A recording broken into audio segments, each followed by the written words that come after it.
tentang Najwa. Gadis ayu pemilik nama lengkap Ashifa Najwa itu terkenal sebagai kembang desa di kampungnya. Memiliki tinggi dan berat badan yang ideal, juga dilengkapi dengan wajah ayu khas perempuan Jawa, serta rambut ikal yang terurai dengan panjang hampir sepinggul. Menambah nilai plus pada dirinya. Apalagi ia memiliki kulit putih resik bak susu, meski pada nyatanya ia jarang sekali merawat kulit tubuhnya, walau hanya sekedar memoles skincare. Sudah pasti ia menjadi incaran para laki-laki dan juga menjadi sosok yang begitu diirikan oleh gadis kampung lainnya. Tak hanya penampilan yang perfect, kecerdasan yang ia miliki semakin menunjang kehidupannya. Saat ini, Najwa sudah menjadi karyawan tetap di sebuah bank swasta di Solo. Bahkan ia sendiri mendapat promosi kenaikan jabatan di usianya yang terbilang masih muda. Hanya saja dia harus dioper ke cabang Jogja untuk mendapat jabatan baru itu.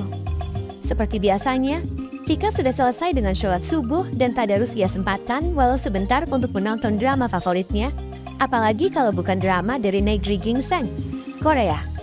Tontonan yang selalu menjadi tren favorit masyarakat negara kita.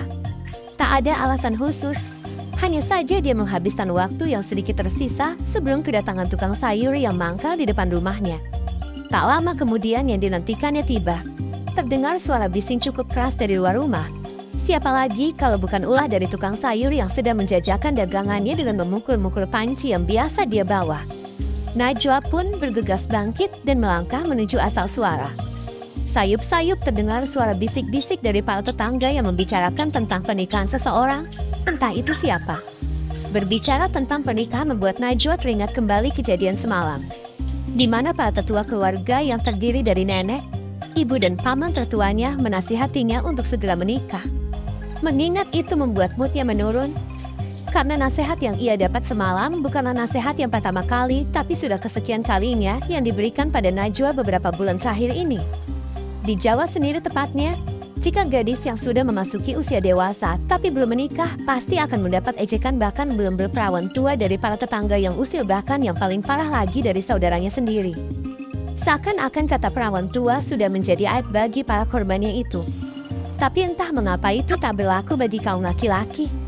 Dan usut punya usut hal itu pula yang menimpa pada ibu dan nenek Najwa, di mana mereka yang selalu ditanya-tanya oleh para tetangga kapan Najwa menikah. Dan masih banyak yang lainnya. Seperti pagi ini misalnya, saat ia hendak menyusul sang ibu yang sudah lebih dulu berbelanja, ia mendengar seseorang tengah berbincang pada ibunya. "Walah Yuyu, Najwa iku kan wis kerja, mapan, umurnya sudah masuk usia pernikahan. Embok yondang digolek nih jodoh. Opo ora wedi dadi perawan tua. Kayak lo delengen nur anaknya Pak Tri tas lulus SMA we, langsung dirabek nah, ati. Walah mbak-mbak, Najwa itu kan sudah kerja, mapan, umurnya sudah masuk usia pernikahan. Harusnya dicarikan jodoh. Apa nggak takut jadi perawan tua? Itu lo lihat nur anak Patri baru lulus SMA aja, langsung dinikahkan." Kira-kira seperti itulah ucapan salah satu tetangga yang sedang julid pada ibu Najwa yang kebetulan ikut berbelanja di tukang sayur. Maklum, jika kita berada di kampung pasti kita akan menemukan segelintir orang-orang dengan sifat julid, sok ngurusin hidup orang, gak bisa NGAC ya, yang maha benar, dan lain semacamnya. Jika sekali dua kali Najwa membiarkannya. Namun tidak dengan kali ini, apalagi mereka sudah berani menyinggung ibunya secara terang-terangan di depan semua orang. Dari balik pintu rumah ia yang sudah tersulut emosi pun keluar. Tak lagi peduli dengan kerumunan tetangga lain yang saat itu juga mengantre di gerobak tukang sayur. Sugeng NJ ibu-ibu Ati. Selamat pagi. Pagi-pagi kok sudah ngomongin orang sih?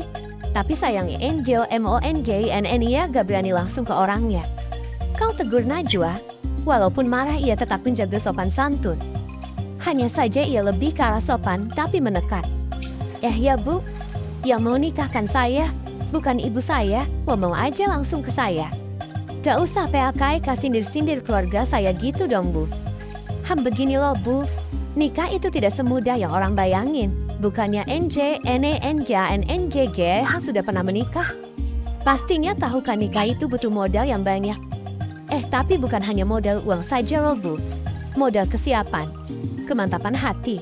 Percuma kalau buru-buru nikah NURU teh hawa nafsu dan cibiran TANGG, tapi nyatanya hati dan batin belum siap. Pembina rumah tangga yang ada bukan bahagia, tapi penyesalan. Bukankah banyak kasus perceraian karena masing-masing merasa sudah tidak ada kecocokan? Kalau sudah tahu tidak cocok, ngapain dulu dipaksakan? Nikah itu harus siap menerima kurang lebihnya pasangan, Bu. Astagfirullah. Kan jati saya yang CRAMAHN ibu-ibu. NGAPWN NGG habu. Akting Najwa dengan pura-pura merasa tak enak. Kun saat niki MBOTN usah mikirin kapan saya nikah. Kalaupun sudah siap semuanya, pasti undangan akan disebar ke rumah NJNE masing-masing. Ya, tapi jangan lupa ANGPAUNY yang banyak loh, Bu. Malu sama tingkahnya kalau cuma dikit, hehe. Ibu-ibu yang berbicara pada Bu Dewi tadi seketika bungkam. Sudah bisa terbaca dari mimik mukanya yang memendam rasa malu. Bercampur amarah karena merasa dipermalukan oleh Najwa. Tak lama kemudian mereka meninggalkan gerobak tukang sayur dan menghamburkan diri ke rumah masing-masing. Begitupun dengan Najwa dan ibunya. Belum sempat ia masuk mengikuti ibunya lebih dalam, suara deheman dari Simba menghentikan langkahnya. Lenggah onduk. Arti, duduk nak. Enduk, saikimu sampeyan weru deweti omongan wong kampung tentang sampeyan. Arti, nah, sekarang kamu tahu kan omongannya orang kampung tentang kamu?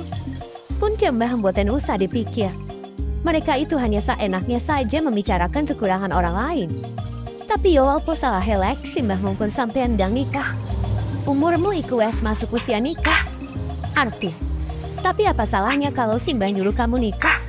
Umurmu itu sudah masuk usia nikah. Ucap Mbah tak mau kalah. Napunten nih Mbah, bukannya Najwa dereng puluh nikah Arti.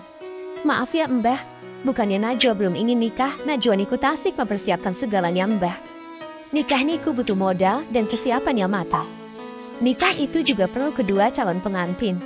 Sedangkan sekarang Najwa sendiri belum ketemu sama calon pengantin Najwa. Jadi masalahnya cuma calon bojo tenduk. Ya Allah ya Rabai. Sampeyan Ki Ayu loh.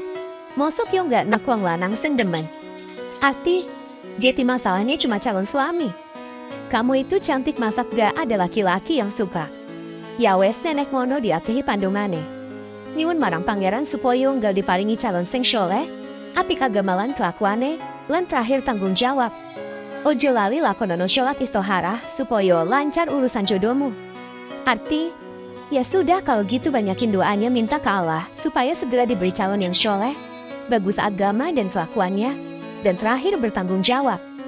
Jangan lupa lakukan sholat istihara supaya lancar urusan jodohmu. Nyeh Mbah, pandunganipun Ati. Iya Mbah, minta doanya. Sesuai saran dari neneknya, malam ini juga Najwa mencoba untuk memulai melakukan rangkaian sholat malam. Memohon hajat supaya dilancarkan rezeki dan urusan jodohnya. Sebenarnya tanpa desakan dari keluarganya, jauh hari Najwa sudah berpikir untuk menikah. Mengingat teman-teman seangkatannya sudah banyak yang menikah dan bahkan memiliki anak. Berhubung Najwa tidak begitu dekat dengan laki-laki selain adiknya, Fahri, ia pun tidak terlalu memprioritaskan masalah pernikahan. Toh jika sudah waktunya jodoh pasti datang sendiri. Prioritasnya saat ini adalah bekerja dan menghasilkan cuan buat jalan-jalan ke lain. Beberapa menit setelah menjalankan Qiyamul Laili, Najwa terlihat tertidur di atas sajadah dan masih mengenakan mukenanya dengan lengkap sampai suara azan subuh membangunkannya. Sudah dipastikan tidurnya yang hanya sesaat tadi, dia belum mendapati mimpi apapun tentang jodohnya. Pada keesokan harinya, Najwa sedang siap-siap mengemasi beberapa barang yang ia perlukan untuk berangkat ke Yogyakarta. Walaupun tugas di kantor barunya dimulai minggu depan, ia ingin berada di sana lebih dulu untuk sekedar mencari tempat tinggal.